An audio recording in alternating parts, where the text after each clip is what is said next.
Good afternoon, dear panelists, and thank you for being here with us at the הרצליה conference for this important discussion.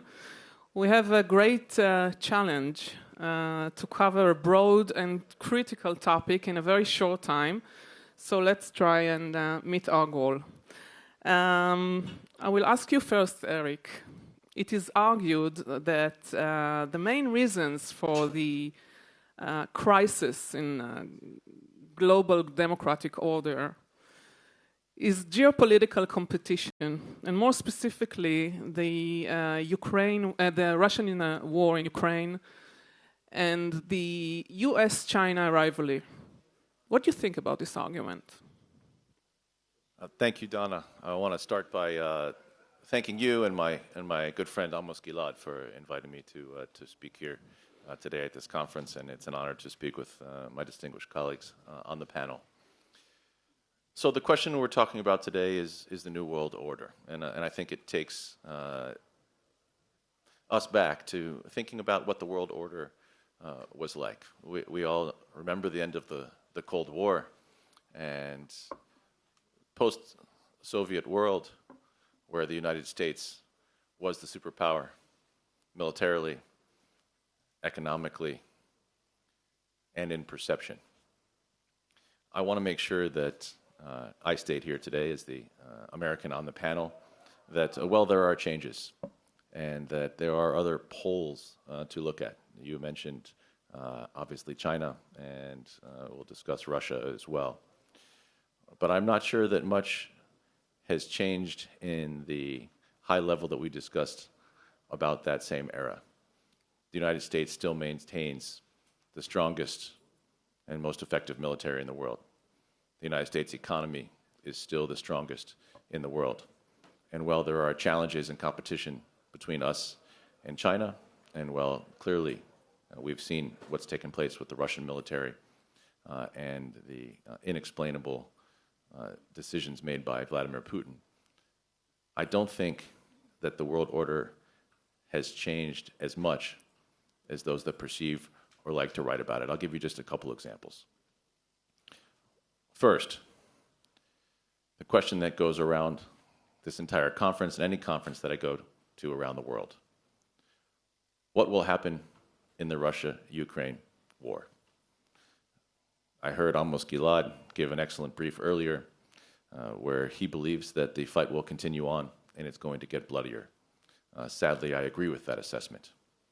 I also think that there is a key in 2024, in the next 18 months, as to how the Russia-Ukraine war will continue. And I don't want to be too accused of being America-centric. The elections in the United States in 2024 will, in my opinion, decide the ultimate outcome and end and conclusion of the war in Russia and Ukraine. We have heard, in my opinion, unfortunately, the two leading potential Republican candidates for president in the United States, former President Donald Trump and the governor of Florida, Ron DeSantis, both go on record saying that they would end the support of the United States to the people of Ukraine, to the military of Ukraine, and to the war effort of President Zelensky in Ukraine. And I want to say that if that should happen, then unfortunately we would see the ultimate demise of Ukraine and President Zelensky, and I believe that would be a big problem. I don't want to take too much time of my colleagues, but let me just make one more point about China. So many have looked at what China is trying to do in Africa and in the Middle East. Perhaps you'll ask a question about this, but let me just give one brief point. I've been asked 30 plus times about the agreement just being here a day and a half between the Iranians and the Saudis. Brokered, at least allegedly brokered, by the Chinese. What does that mean for U.S. leadership in the United States' role in the Middle East? And here's what I will tell you. The United States remains the only guarantor of peace agreements here in the Middle East and around the world. And I pose this simple question to you. I believe it was driven by Saudi desire to end the attacks of the Houthis that are supported by Iran. I also believe that should there be one violation of the agreement between the Saudis and the Iranians, it doesn't matter which country goes to China first to ask for enforcement of that agreement, it will be met with deaf ears. After the United States work on the U.S.-Egypt deal in Camp David, there were many details that the United States came to work with the Israelis and the Egyptians on. Should the Saudis come to the Chinese and say, look what the Iranians are doing, I need you to help fix this, the Chinese will not do so. Should the Iranians come to the Chinese and say, this is what the Saudis are doing, I need you to fix this, the Chinese will not do so. I give you that as an example for the world order as it is today. Thank you. Thank you. And we'll pick it up after we'll finish our rounds. And I just wanted to ask you, Professor Mugdam, do you, Asaf, I promised you to. Do you agree with the perception that we are facing the end of post-Cold War global order as we know it, which kept us, historically in a peaceful, orderly situation? So I definitely think that the liberal democratic order is struggling. I think that it might be down, but it's not out. I definitely think that there are a number of indications why we are witnessing serious challenges to the liberal democratic order. I think, of course, one indication, I think maybe the most obvious indication is democratic backsliding, which we've been seeing, especially democratic backsliding, I think, is the first important indication, which, of course, we've seen in the last decade plus in a variety of countries and increasingly also in the heart of Europe. Seen this in the United States. And I think that we've seen some unsettling signs also in Israel. Some could argue that the government might be using a very similar playbook than countries like Hungary and Poland. I think another indication that we're facing a challenge to the liberal democratic order is the growing great power competition. And I think the reason why this matters is because the United States is, historically like a beacon of democracy and a guarantor of the liberal democratic order.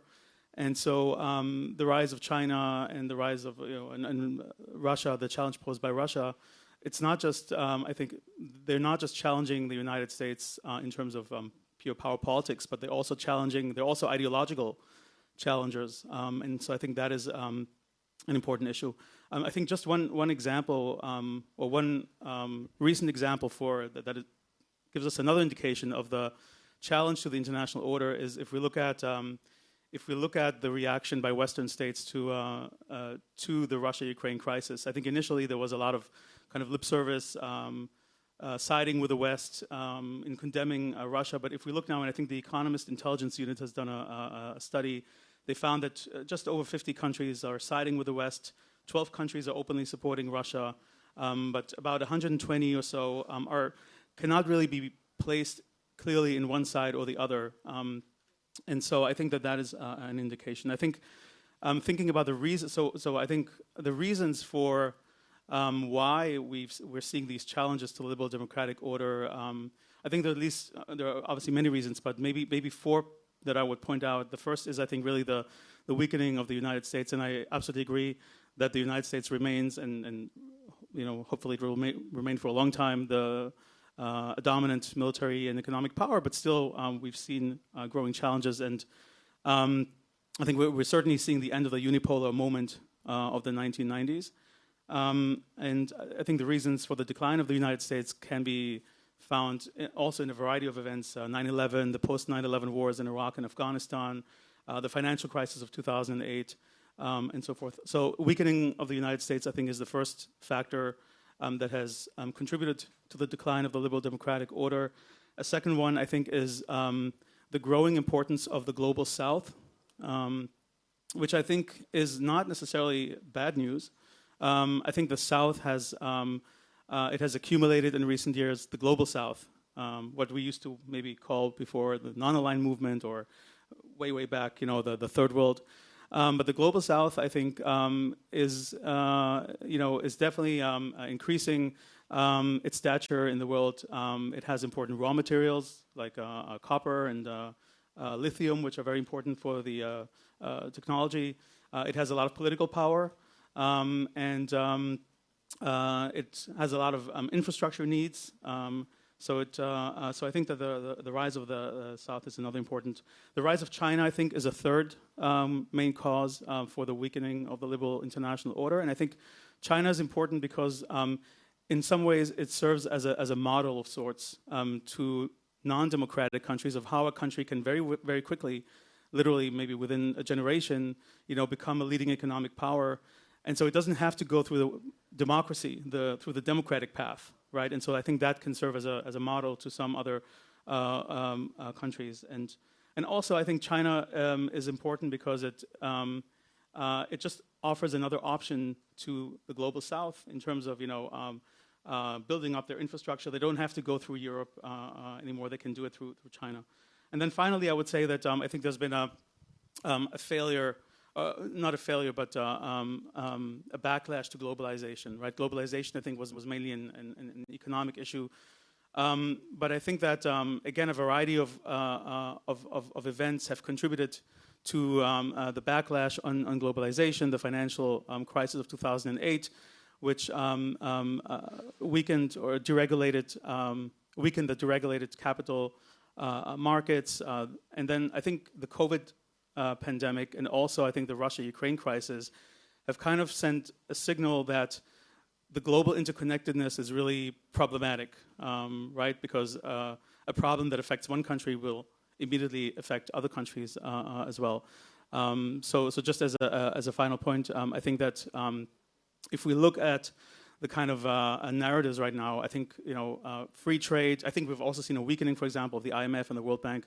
And I think that we're going back almost to protectionism and strengthening nation states, and so that is another important issue. Okay, so thank you. It takes me to the question to you, Jonathan.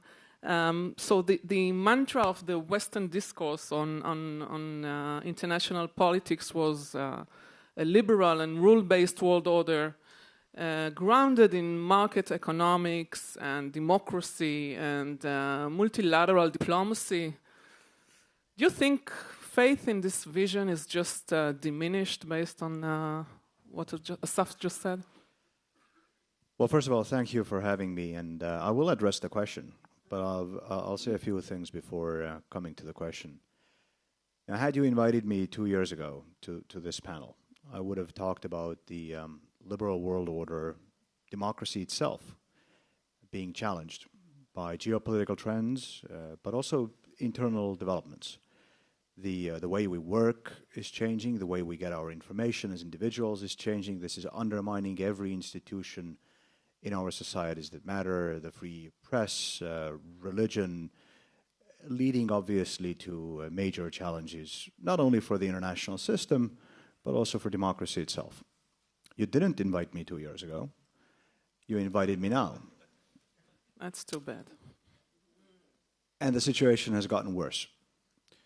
I'm not going to talk about challenges. I'm not going to talk about crisis. We are, ladies and gentlemen, under attack. And the attack is not virtual, it's not intellectual. There's a war in Europe, the magnitude of which our continent has not seen since 1945. But more important than the magnitude of the military operation is that our neighbor, a major global nuclear power, a United Nations Security Council permanent member, is not just attacking one of its neighbors.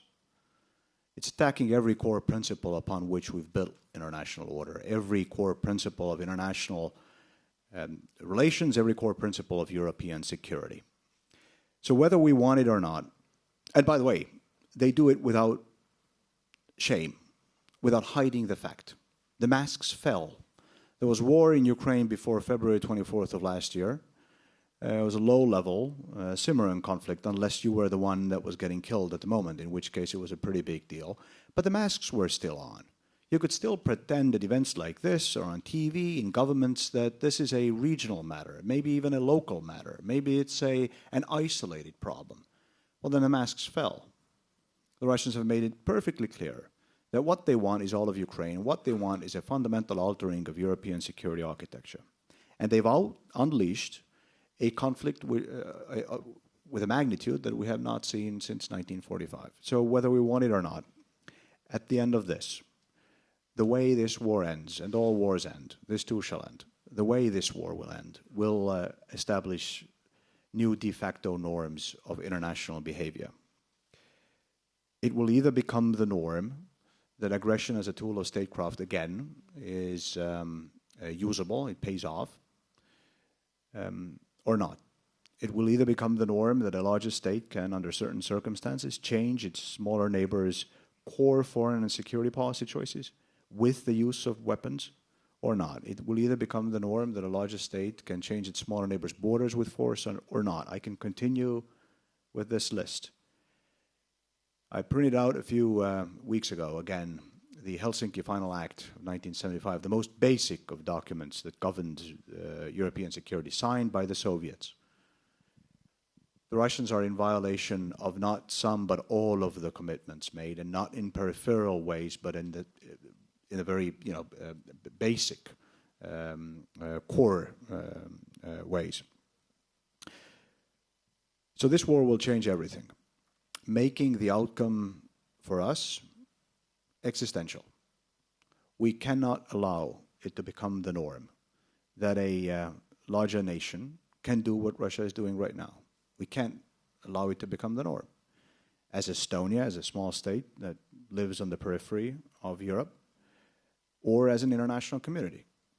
If we lose this notion that we are united by a certain set of principles and ideas, we as the international community, as those that uphold the rules-based international community, if we allow it to be proven that these words under certain circumstances are hollow, then we will lose the only thing that unites us. We're defined on the international stage to a certain extent by the things that we say, but more so by the things that we do. But even more so by the results that we manage to get. The results matter. Doesn't matter how well we behave right now, how much we provide the Ukrainians with military assistance, how well we've maintained Western unity, how good our statements are, the sanctions are pretty tough. None of this will matter. The only thing that matters is the outcome. The outcome. And now, finally, on a more positive note, to answer your question, and picking up from what Asaf said, we're democracies. The unipolar moment is over. There's many of us, so it's obviously messy and chaotic the way we come to a consensus domestically, but also internationally. We come across as confused and confusing. We are confusing, but time and again we've proven that you can push us only so far.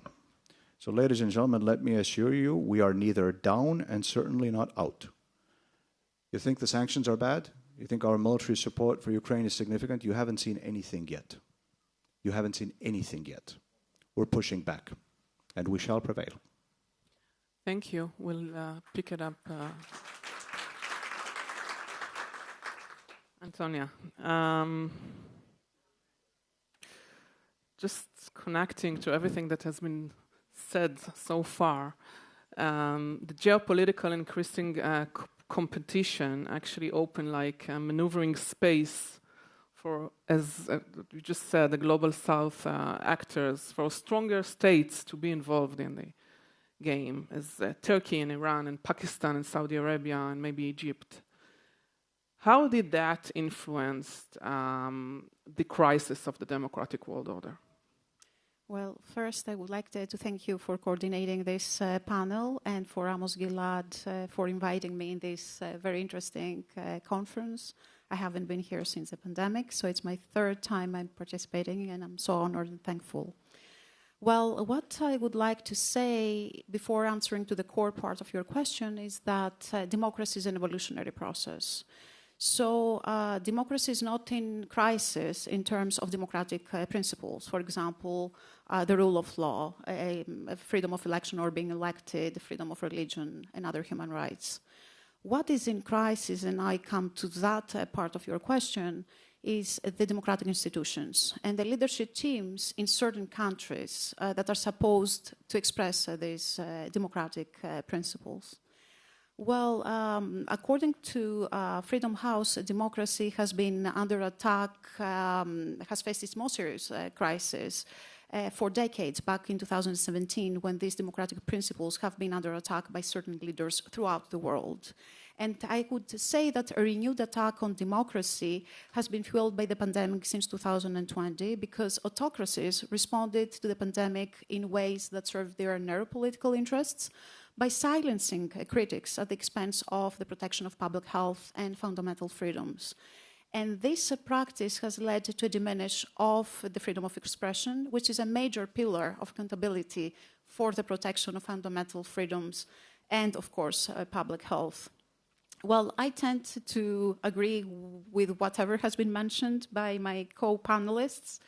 I agree with the four reasons that led to a setback in democracy, as Professor Asaf mentioned, but I'll add two extra reasons that I do believe they led to a setback in democracy, and that is the rise of populists and the malign influence of autocracies. So we have seen that populists primarily appeal to the anti-immigrant sentiment and pay little, if no attention, to civilian and political liberties. And of course, the authoritarian rules grip on political power at the expense of competence has shown the limits of the autocratic authoritarian models. So democracies should unite forces, as has been mentioned previously, in order to counter the diminish of the undermining of democratic institutions. So since the pandemic, we've seen that autocracies, they have paid attention not only to suppressing their publics internally, for example, by politicizing courts, state control over social media, zero tolerance on dissent, but they have also uplifted their malign influence on other countries to undermine democratic institutions. For example, Russian malign influence and election interference in the United States of America has prompted the Department of Treasury to impose a number of sanctions on entities and individuals that have employed this kind of practice. And last but not least, what I would say is that undemocratic rule, as expressed by certain authoritarian countries that you mentioned in your statement, they can endanger economy, the economic stability and development, and political sustainability as more countries become undemocratic, treaties crumble, and entire populations become turbulent. Therefore, I would reiterate that democracies should unite forces and demonstrate solidarity and vigor. Thank you. So it leads me to my next question to you, Jonatan, about the statement that was passed in the parliament, the Estonian parliament, a few days ago, supporting the joining of Ukraine to NATO. How would that affect global world, democratic world order? Well, first, it's important to give you a little bit of context. Ukraine needs our help. They're fighting a war for survival that eventually will determine what kind of a Ukraine we'll have, what kind of a Europe we will have, what kind of basic norms and principles we will have. And when people discuss the help that Ukraine needs, they often focus on the material aspects. And that's obvious that Ukraine requires military assistance, which Estonia is providing, and a number of other countries are providing. Ukraine requires financial assistance, humanitarian assistance, you can go down the list. But there's another resource that people, for who knows what reason, oftentimes leave out, that is as important in politics and international politics, is a part of politics, and that's hope. Hope. What the Russian armed forces are attempting to do in Ukraine today is not necessarily linked to key terrain or control over key terrain that the Twitter experts are often focusing on. They're attempting to destroy hope that a better future is possible. A European, a Euro-Atlantic, a democratic future that the Ukrainian people chose. That is why they are keeping a meat grinder going on, conducting a war of attrition, but that's why they are also destroying Ukrainian civilian infrastructure far from the front lines. Hope is a resource in politics and in international politics.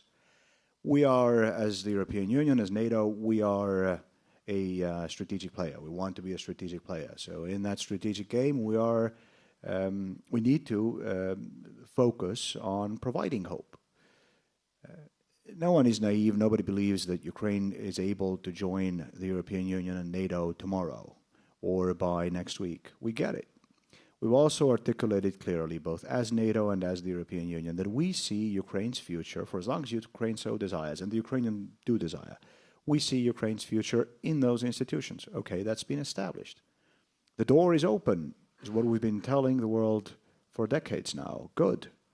What we need to demonstrate is that the pathway through the doorway is realistically attainable, that they're not sitting in the same place but making progress. Everybody understands it's difficult. We understand how difficult it is. We had to join these institutions. We weren't part of the founding members because we had visitors for 50 years, as you know. It's not easy. It doesn't have to be easy, but you have to believe that it's doable. So we're working hard as Estonia within those institutions to help Ukraine progress on that road. And we believe that the NATO Vilnius summit that is coming up in early July is going to be crucially important. EU decisions made during 2023 on whether we are able to open accession negotiations are incredibly important because, again, nobody is naive. Nobody only listens to the speeches that we make. They look at the decisions that we're able to make. And everybody also understands that there are 31 allies in NATO, 27 member states in the European Union. We need a consensus. It's not an easy process. The other thing the Parliament did, or the Parliament's statement, Estonian Parliament statement, demonstrates that I think is very important for people to realize, oftentimes overlooked, is that it's not just the big allies that have domestic politics. You know, we oftentimes discuss American domestic politics for good reason, and big allies' domestic politics. We have domestic politics as well. There are 101 members in our parliament. 95 of them proposed a draft statement, on a very strongly worded draft statement on why we think that Ukraine's future is in NATO and why we need to make those decisions. It was unanimously adopted. Now, Estonian politics, you're not experts on Estonian politics. I do not blame you for that. But I can assure you, it is as heated and emotional and competitive as American politics or Israeli politics. There's almost nothing else that our parliament can agree on unanimously. They agreed on this. So when our prime minister goes to international meetings, it is important for people to understand that she has a domestic audience as well. And so do the Ukrainians, and so do the Latvians and the Poles and the Germans. We all have domestic audiences. So when it comes to the unipolar moment being over and us needing to manage and unite these democracies, we need to recognize the challenge of this. It's going to be, it's hard work. It's a mandatory. We have to do it because it's no longer dominated by one big guy and then others following. We need to figure out the consensus line. It's difficult.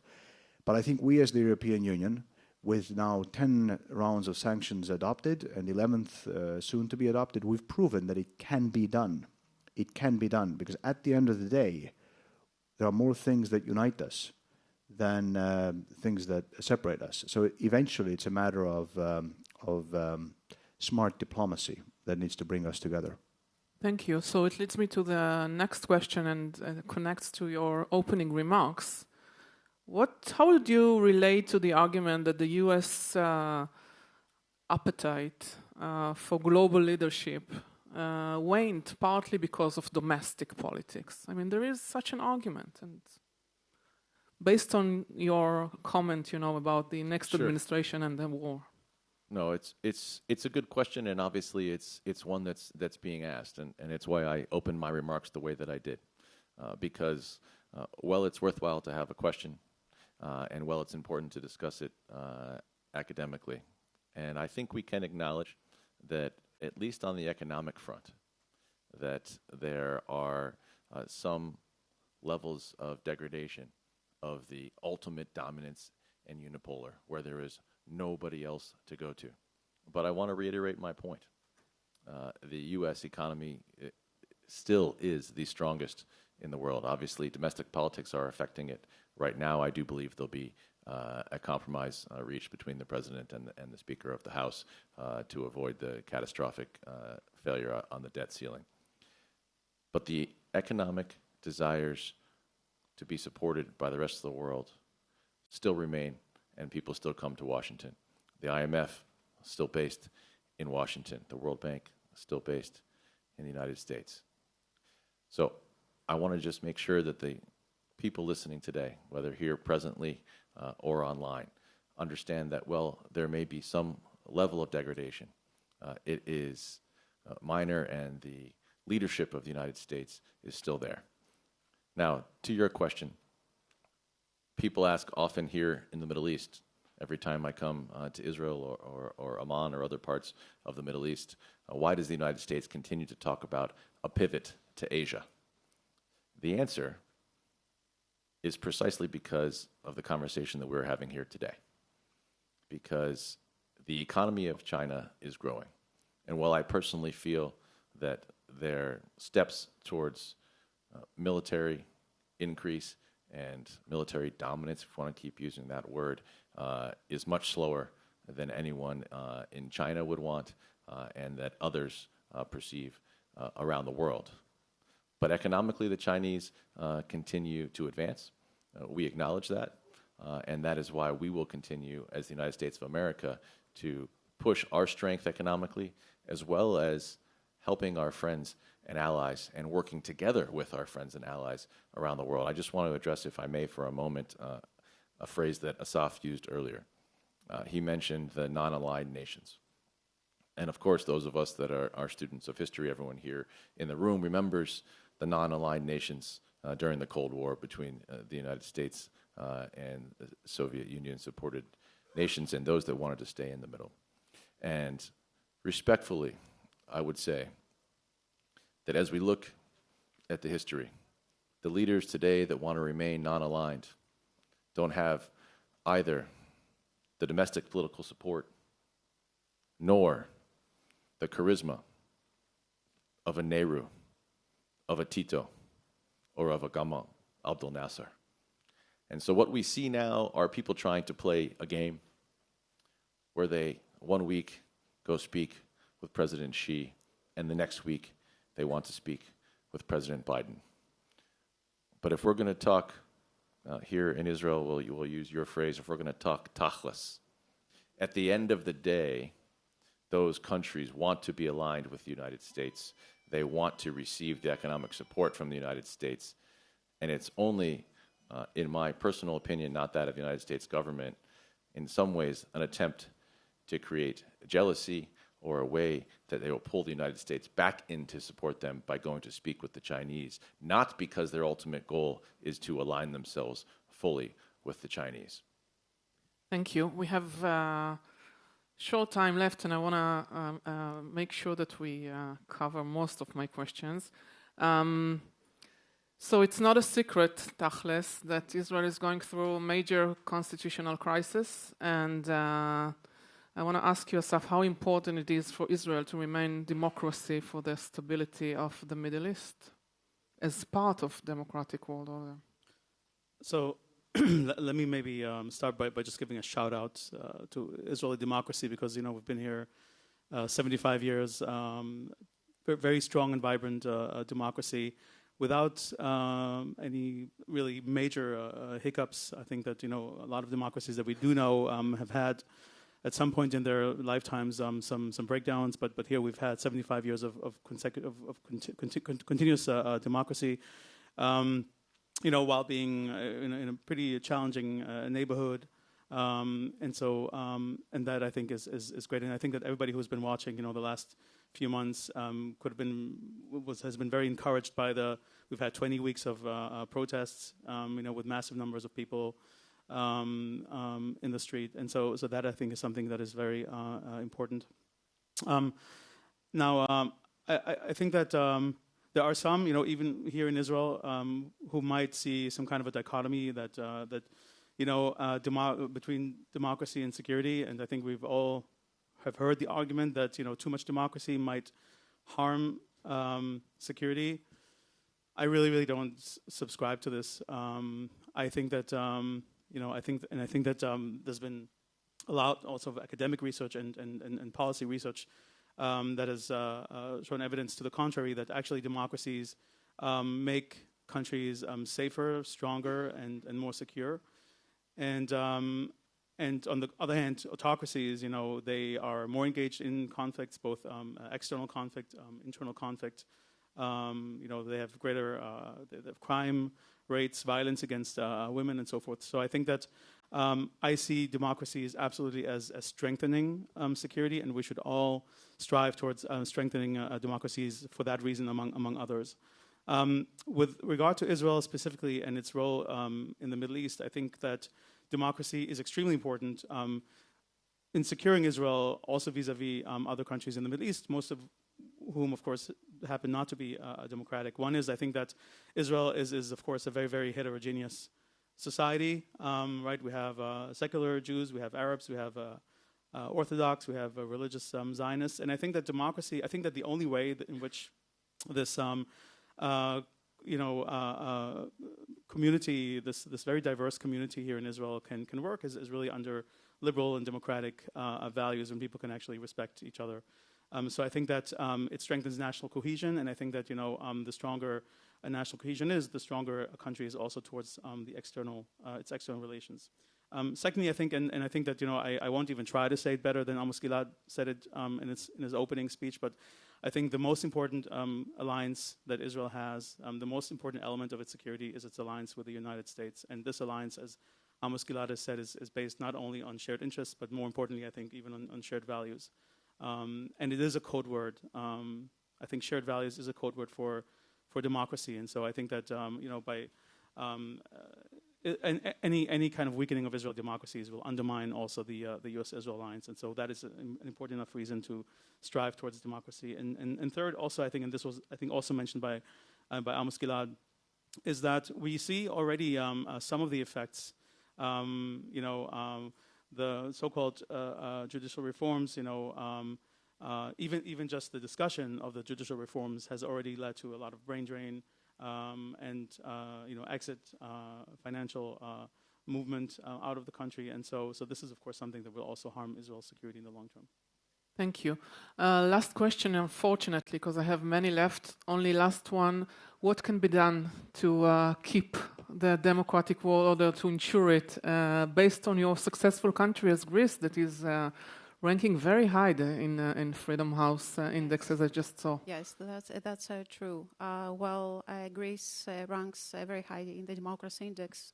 In fact, under the government of Kyriakos Mitsotakis, the current prime minister, where there's been a landslide victory in the general elections on Sunday that were carried out on Sunday, Greece ranked 25th out of 167 countries, climbing 9 places in the democracy index of the Economist Intelligence Unit. Greece has some very solid foundations, especially when it comes to parliamentary and other democratic institutions. It supports civil liberties and, of course, a system of check and balances, I would say, along with the separation of powers, uphold democracy, tenacity and dignity, and the rule of law. And it is in this context that Greek parliamentarians back in February and April of this year, they banned, these parliamentarians, they voted a legislation that banned a neo-Nazi political party and its leader, who has been convicted on criminal charges, and he's imprisoned from running in the May national general elections. On a separate, however, I would say, independent process, the Greek Supreme Court as well banned that same political party from the May elections in line with the spirit of the Greek Constitution. What does the Greek Constitution says? It says that any member of political party or political parties are banned from competing when they have criminal charges. It is, in fact, the first time that a political party has been banned since 1974, when democracy was restored in Greece, showing in practice the Greek judiciary's and the parliament's drive to protect democracy in the birthplace of democracy. And a final note on where do we head, and especially in the region and Israel that was mentioned by Professor Asaf previously. Well, Israel is a multi-party democracy that upholds political rights and civil liberties. I mean, protests were mentioned before, and this is a very important and a very healthy, discourse in a genuine democracy. So I have to say that Israel also ranks in the Democracy Index in position 29th, above Poland and Hungary. And a stronger democratic Israel has been the hallmark of its relations with regional countries, with European countries, and the United States of America. Therefore, I would say that a strong Israel can serve as an example for other countries to emulate, and it will definitely lead to its uplifting at the regional and international levels. Thank you very much. Could I add one point? Sure. I just wanted to add that when you compare democracies, obviously compliments to Greece on their recent election. The state of Israel knows this from demonstrations and the population speaking. But removing democratic institutions and the backslide of democracy in Israel will certainly degrade that shared values that we have from the United States, between the United States and Israel. And I think that it's been made quite clear by President Biden and the current administration that his entire raison d'etre in his first election, defeating President Trump, was to bring democracy strength to the United States because of some internal issues that we're having with our own democracy. And there is no way for him to have that as his primary goal and still support allies that are degrading their own democracy. And I think that we're seeing that play out. Now, the relationship between the United States and Israel will always be strong, but it's also going to be based on the foundation of democracy and shared values. Thank you very much for this comment, and thank you very much, participants, for this panel. Thank you.